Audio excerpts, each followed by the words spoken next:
Every year, over 300,000 older adults are hospitalized due to falls, and nearly half of those falls trace back to something we rarely question: our shoes. Not slippery floors, not weak muscles. Footwear. You may think your shoes still fit fine, that they've been with you for years, broken and comfortable, reliable. But the truth is, your feet have changed.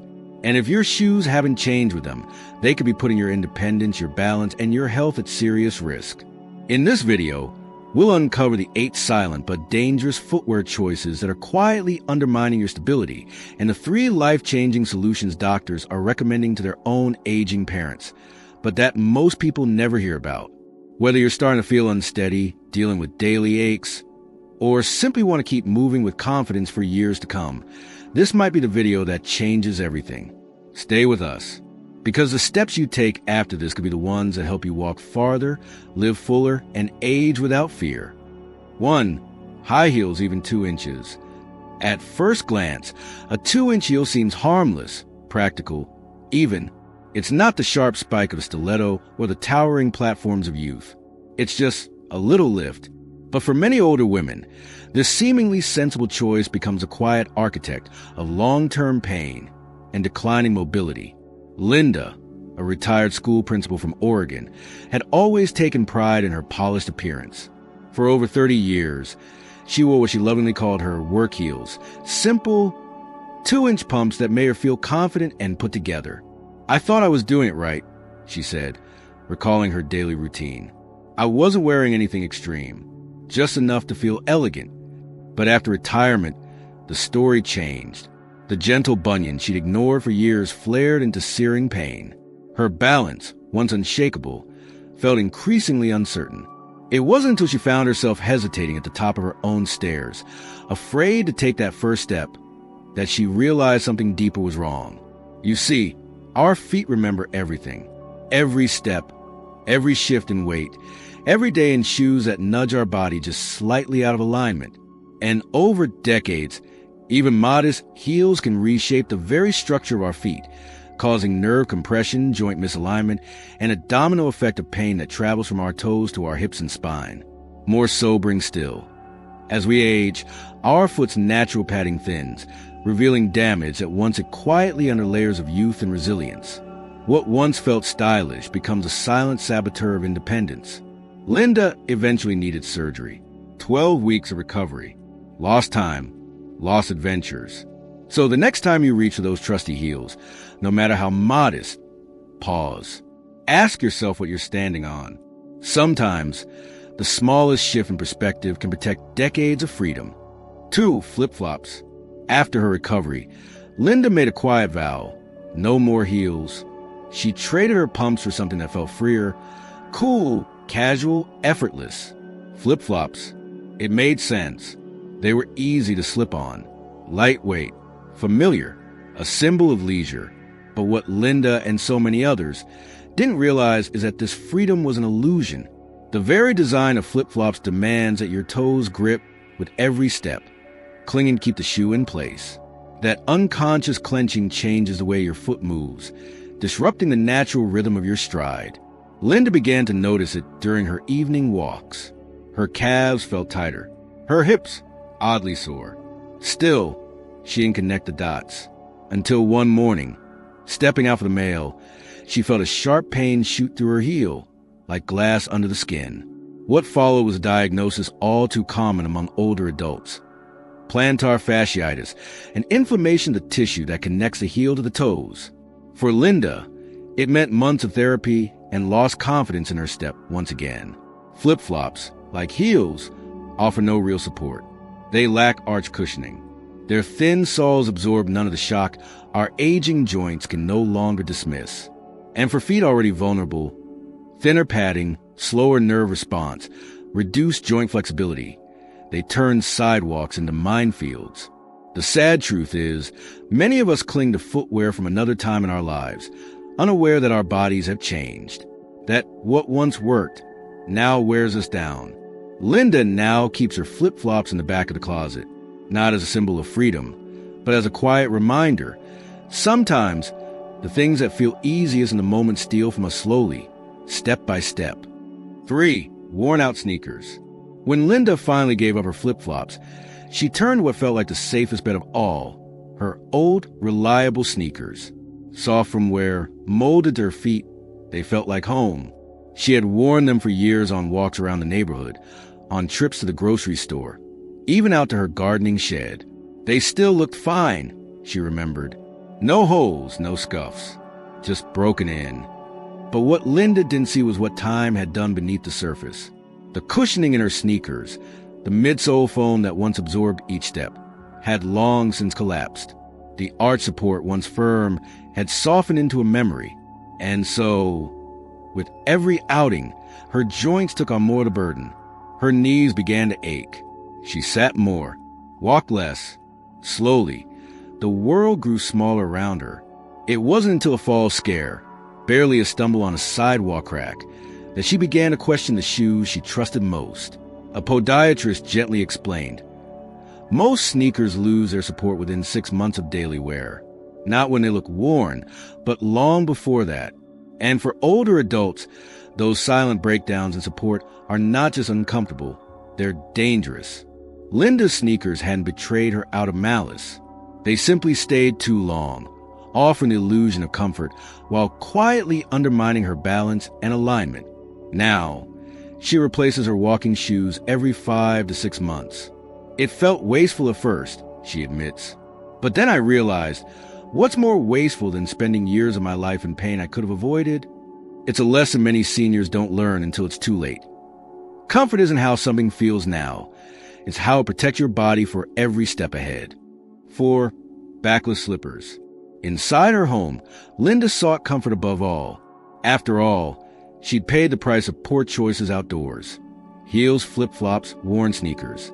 Now, in her sanctuary, she slipped into what felt safest of all, her soft, cozy, backless slippers.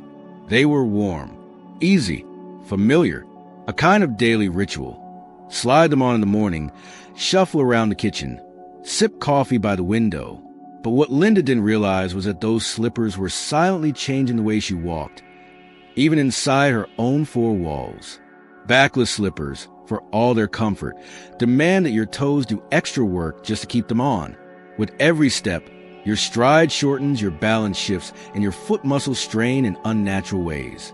Slowly, these tiny adjustments climb upward, into your ankles, your knees, your hips.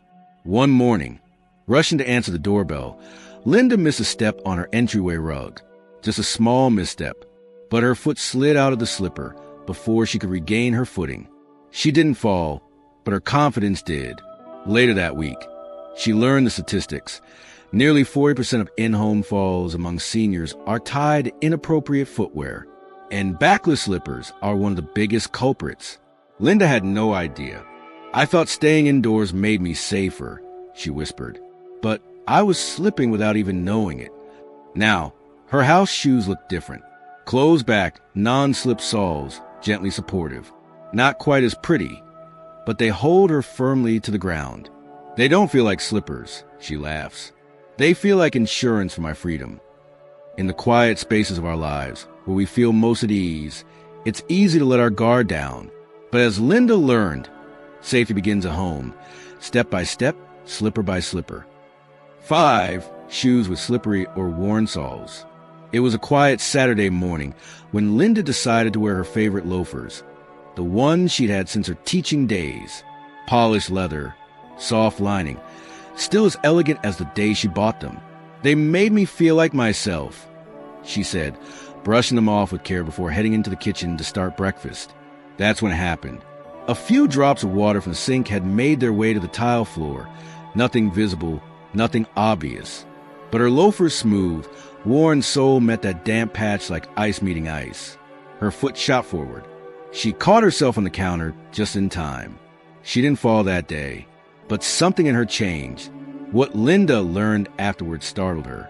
As shoe soles wear down, especially leather ones, they lose up to 75% of their grip, even if the shoe still looks new. And it's not just about rain-soaked sidewalks or icy driveways. It's about the kitchen, the bathroom, the back steps with morning dew. These everyday spaces become hazard zones under the wrong shoes. Linda hadn't noticed the danger because the shoes had aged slowly, silently. Like so many things in life, familiarity masked the risk. Now, she checks the bottoms of her shoes the way she once checked test papers. Carefully, deliberately. If she can slide her foot too easily across the bathroom tile, that pair goes, not out of vanity or wastefulness, but wisdom. The soles were beautiful once, she reflected, but beauty without grip can leave you flat on your back. It's a lesson we often learn the hard way.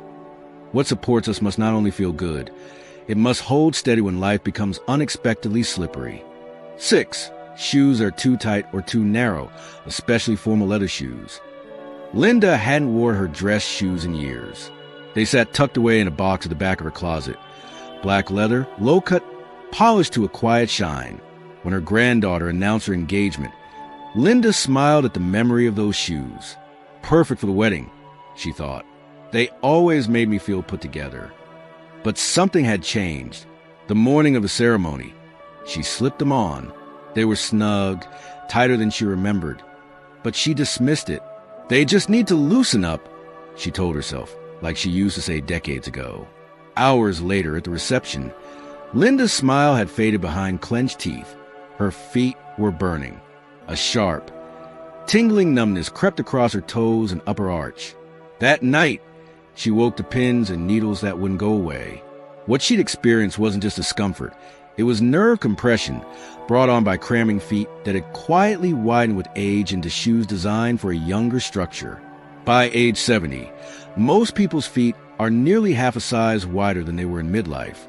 Yet so many, like Linda, keep buying or holding on to shoes based on an outdated sense of self. The consequences are deeper than sore feet. Compressed nerves can lead to neuropathy, reduced sensation, poor balance, and ultimately dangerous falls. For those with diabetes or circulation issues, the risk becomes even greater. Linda spent weeks recovering, her independence once again shaken. "I wanted to look nice for one day," she said softly. "I didn't think it would cost me a month." Now, her dress shoes still shine, but from a wider, orthopedic-friendly pair with hidden support beneath the surface. They don't pinch, they don't pretend, and they let me dance without fear. Because aging with grace doesn't mean fitting into who we used to be. It means honoring who we are now. Start with our feet. 7. Walking barefoot in the house. After the wedding, Linda found herself reflecting more deeply on the simple routines of her day. What she wore, how she moved, what she trusted beneath her. In the comfort of her home, she began to make changes. Better house shoes, newer sneakers. But there was one habit that lingered, something she hadn't thought twice about. Walking barefoot. In the mornings, padding softly from bedroom to kitchen. In the afternoons, relaxing on the porch with her shoes kicked off. It felt natural, liberating even. There was something innocent about bare feet against cool tile or warm wood. It reminded her of childhood, of summertime. It felt grounding. Until one evening, she stepped on something so small she never saw it. A breadcrumb, a splinter, maybe less.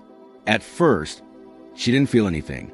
But by the next day, there was a tenderness she couldn't ignore. For Linda, who lives with mild diabetic neuropathy, that unseen injury became something far more serious. A foot ulcer. Weeks of wound care followed. No walks, no drives, no independence. The truth hit her hard. At her age, barefoot wasn't harmless. It was risky. What many don't realize is that as we grow older, the fat pads on our feet, the natural cushioning, thin dramatically. Combine that with reduced nerve sensitivity and slower healing. And even a small misstep can become a big setback. Hardwood floors, once a source of pride, now echoed with danger. Cold tiles no longer felt refreshing.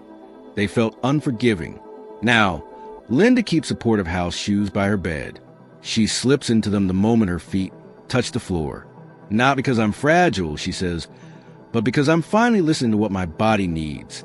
Going barefoot once felt like freedom. Now, she knows true freedom is being able to walk without fear, and that begins with what's beneath you, even at home. 8. Use only one pair of shoes for every activity. Linda used to believe in simplicity. One good pair of shoes, she thought, should be enough. Durable, versatile, reliable. Her old New Balance sneakers, worn proudly for everything, from grocery runs to gardening to church, were her badge of practicality. They were expensive, she'd say with a shrug, so I made them earn it. But with each passing year, that belief began to crumble. Her knees ached after crouching in the garden. Her feet throbbed after long walks. Her balance felt just slightly off navigating slick sidewalks after rain. She chalked it up to aging until her podiatrist gently introduced a new idea, activity-specific footwear. The truth is, the demands of daily life are as varied as the terrain beneath our feet. The support needed for a morning walk is not the same as what's required for kneeling in the soil. The grip needed on a wet church step is different from what's safe on hardwood floors. Linda's one-pair-fits-all approach had, without her knowing, begun to limit her. She wasn't just wearing the wrong shoes for the job. She was asking them to do too much, and her body was paying the price. Now, her closet looks different. 3 pairs. That's all, but each serves its purpose. House shoes with closed backs and non-slip soles. Daily walking shoes, supportive and well-fitted, replaced regularly. Garden shoes, sturdy, with side support and traction for uneven ground. They're not designer, she says with a smile, but they've given me more freedom than any high heel ever did. Linda doesn't miss the simplicity of her old habits because she's found something better, intentionality. She's learned that honoring each step with the right support isn't complicated. It's a quiet form of self-respect. And for the first time in years, she walks not out of habit, but with trust. 3 life-changing solutions recommended by doctors. A shoe for every step. Embracing the 3-zone system. After Linda was professionally fitted, she felt a kind of relief she hadn't known she was missing. But there was still one habit she hadn't broken, wearing the same shoes for everything. Errands, walks, church, gardening, even just stepping out to grab the paper. Her new shoes fit better, yes, but they were still working overtime. And her body, once again, was beginning to speak up. Her podiatrist explained gently, "Your shoes may fit perfectly, but no one pair of shoes can do every job well. Just like we don't use the same utensil to stir soup and slice bread." That was the moment Linda was introduced to what he called the 3-zone system, a way of thinking about footwear not as a one-size-fits-all solution, but as a toolkit, each zone tailored to the unique surfaces, movements, and challenges of daily life. A small shift in mindset that would, once again, change everything. Zone 1, home shoes, the foundation of every day. The first pair Linda adopted was one she'd never thought to prioritize, house shoes. For years, she had shuffled around in soft slippers or gone barefoot, believing she was resting her feet indoors. But the floors of her home, hard tile, slick wood, were silently undermining her balance. Every step without proper support increased tension in her knees and hips. She hadn't known just how vulnerable her feet were, even in her sanctuary. Now her indoor shoes had closed backs for heel security, non-slip rubber soles for safe traction, easy on, easy off design without being flimsy, gentle arch support to keep her posture aligned. From the moment her feet touched the floor in the morning, they were supported. The aches that once followed her from room to room began to fade. "I used to think pain in the morning was just stiffness from age," she admitted. "Turns out it was just the floor and the wrong shoes." Zone 2, daily support shoes built for the everyday journey. Next came her everyday support shoes. These weren't meant for yard work or special events. They were her loyal companions for grocery trips, walks through the park, lunch with friends. They offered arch support matched to her foot's unique structure, cushioning balance to her weight and stride, a wider base for stability, securer closures, no loose laces or slip-ons. These shoes became her foundation. She wore them more than any other pair, about 60% of the time. So it's where she invested the most. Not flashy, but functional. And for the first time in years, she could walk farther without fatigue. "I used to bring a folding cane just in case," she said. "Now, I don't even think about it. Zone 3. Activity-specific shoes, respecting every task. Finally, Linda addressed the part of her week that needed something more specialized. She started small. A pair of garden shoes with ankle support and rugged tread, perfect for kneeling and walking on uneven ground. Then, a pair of supportive dress flats, low profile, but built with orthopedic integrity for standing long hours at events. These weren't luxuries. They were tools. And with each one, her confidence grew. Walking shoes with heel cushioning and flex zones for long strolls. Gardening shoes with side support, easy to rinse off. Dress shoes with hidden comfort features, beauty without sacrifice. She began to understand. It wasn't about owning more shoes. It was about owning the right ones for the life she actually lived. A new kind of simplicity. Linda kept her shoe collection simple. Just 5 pairs, each with purpose.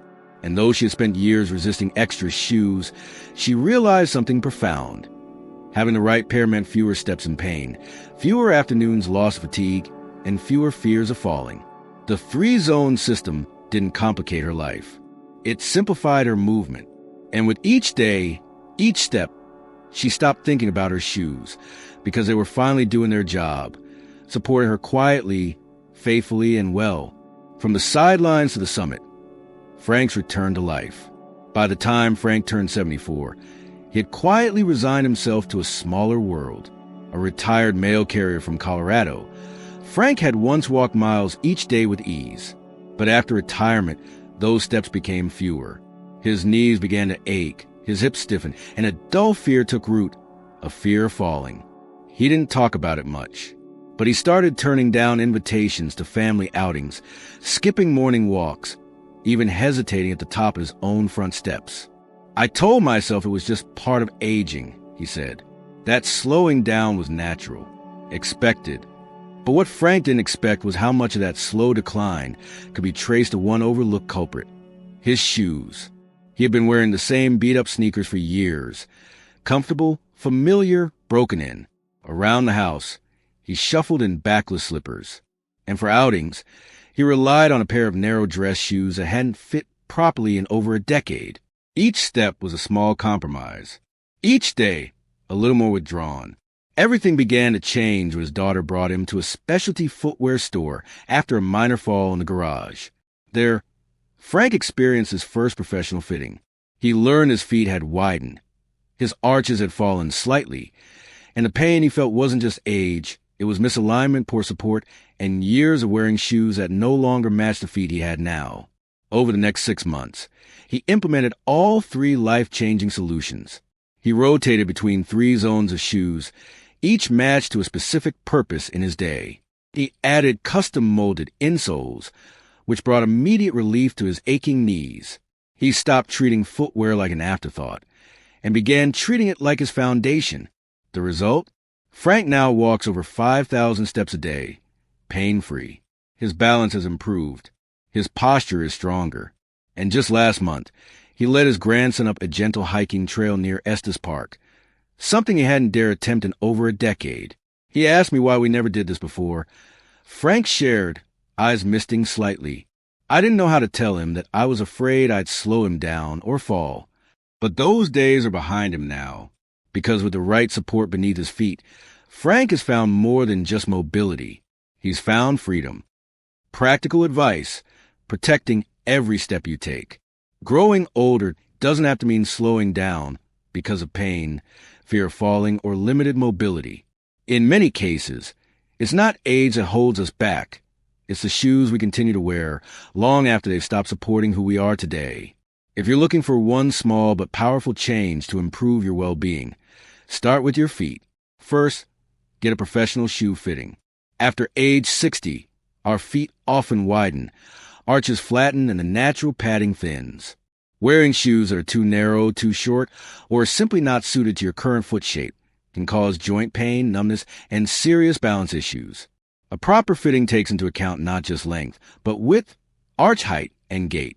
Next, consider creating a 3-zone shoe system in your daily life. 1 pair for indoor use, with non-slip soles and heel support. Another for everyday errands or walking, offering good arch support and cushioning. and a third for specific activities, like gardening, walking trails, or dress occasions.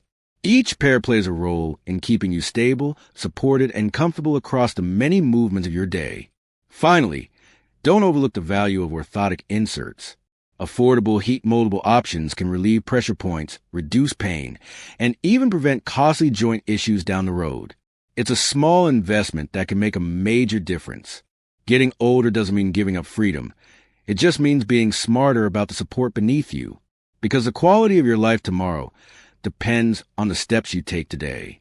And when those steps are supported, balanced, and pain-free, the world opens up again one confident stride at a time. Thanks for watching. Leave a comment with number 1 to let us know you watched the whole video. We appreciate it. Subscribe and hit the notification bell for more great content. See you in the next video.